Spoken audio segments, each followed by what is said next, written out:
আগামী 17 তারিখ বনভোজন পুনরায় আবার করতে চলেছি। আমি এর আগের বছর 21শে জানুয়ারি করেছিলাম।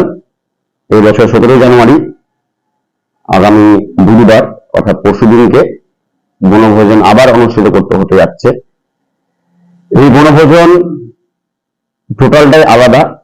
এতিম, দুস্থ, দরিদ্র, অসহায় বা যারা নিরুপায়, বনভোজন করতে পারে না, বা যারা পিকনিক করার আশা রেখেও পিকনিকটা করতে পারে না, বা পাশ দিয়ে অনেক কেউ গান বাজনা করে যাচ্ছে, শুধু তাকিয়ে থাকে, যারা করতে পারে না তাদেরকে নিয়ে তাদের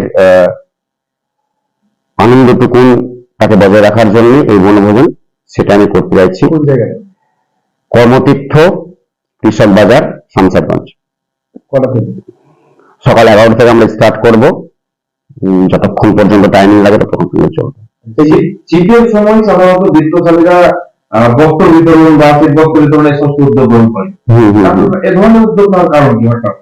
আমি প্রথমেই বললাম যে শীতের সময় ইয়ং জেনারেশন যারা সবাই কিন্তু বনভোজন করে বা পিকনিক করে, ডিজে বাজিয়ে বা গান বাজনা করে বা মাঠে ঘাটে করে সবাই।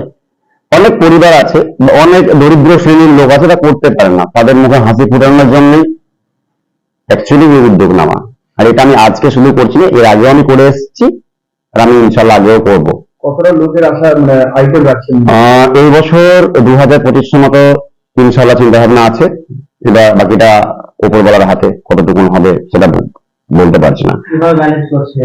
ম্যানেজ এবার সম্পূর্ণটা, যেমনটা সাংবাদিক এর আগেবার আমাদের সম্পূর্ণটা সাপোর্ট করেছিল, সমস্ত মিডিয়া আমাদের সাপোর্ট করেছিল, ব্যক্তিদের দরিদ্র অসহায়দের তুলে তুলে নিয়ে এসেছিল, তারা নিজের ভাড়া দিয়ে নিয়ে এসেছিল।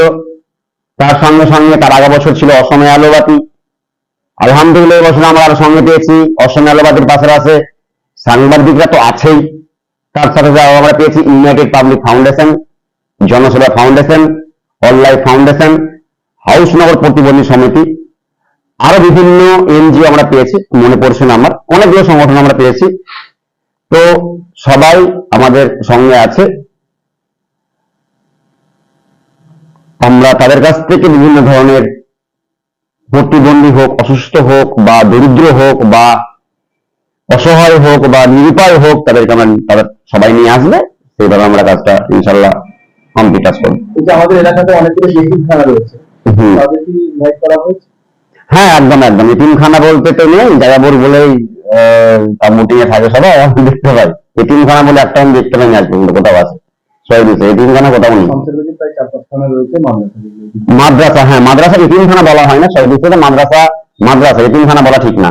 তো মাদ্রাসা আমরা আলহামদুলিল্লাহ আমরা ইনফর্ম করেছি।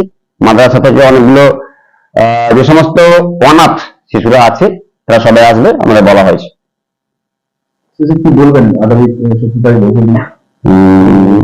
এইটুকুনি বলবো যে জাতি, ধর্ম, বর্ণ নির্বিশেষে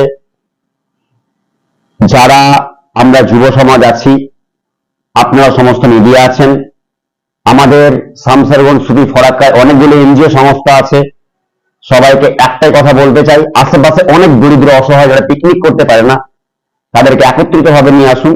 এতটুকু আমি বার্তা দিতে হবে। 17 তারিখ আমাদের প্রোগ্রামটাকে আপনারা সাফল্য করুন।